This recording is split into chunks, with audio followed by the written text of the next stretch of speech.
அனைவருக்கும் நமஸ்காரம். கேதுவின் காதலன் பேசுகிறேன். ஆம், 2026 ரிஷபராசி எப்படி இருக்கும், அந்த வாரம் எப்படி இருக்கும்? ஆம், பாக்கியாதிபதியும் தனாதிபதியுமாக, தந்தையும் தாயுமாக, தாய் தந்தரின் ஆசீர்வாதத்தோடு உங்கள் வீட்டில் ஒரு செல்வ மகள், உங்கள் வீட்டில் ஒரு மகாலட்சுமி, உங்கள் வீட்டில் ஒரு மருமகள் சீரும் சிறப்புமாக இருப்பாள். இந்த வாரம் தாய் தந்தையரோடு குதூகலமாக இருக்கக்கூடியது. மாமனார் மாமியாரோடு இணக்கமாக செல்ல வேண்டிய காலம் இந்த காலம். ஆக வீட்டில் ஒரு சுப நிகழ்ச்சி அல்லது சுப சந்தோஷமான செய்தி, உங்கள் வீட்டில் மலர்ச்சியும் மறுமலர்ச்சியும் அற்புதமாக இருக்கும். ஆக உங்கள் வீட்டில் மலை ஏற்றங்களான கோயில்களுக்கும் அல்லது பூர்வீக குடிகளுக்கும் ஒரு வாய்ப்பு உண்டு சென்று வர. அதே நேரத்தில் வயதானவர்களை கொஞ்சம் தாங்கி பிடித்து கொள்ளுங்கள். வீட்டில் உள்ள முதியோர்களுக்கு சற்று உடல்நலை குறைபாடுகள் போக்குவரத்தில் ஏற்படும்.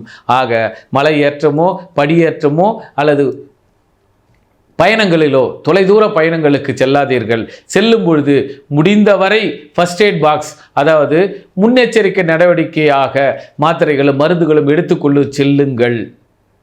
ஏனென்றால் இந்த வாரம் முதியோர்களுக்காக குறிப்பாக வீசிங் ப்ராப்ளம் உண்டு. மாத்திரை தீர்ந்து விட்டால் முன்னாடியே வாங்கி வச்சுங்க, போகிற வேலை வாங்கிக்கலாம் என்ற கவனக்குறைவாக விட்டு விடாதீர்கள்.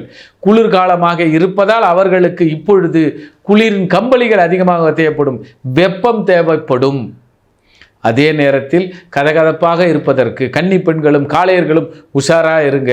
ஆனால் திருமணமானவர்களுக்கு இது ஒரு பொற்காலம், குழந்தை பாக்கியம் ஒரு பேறுகாலம்.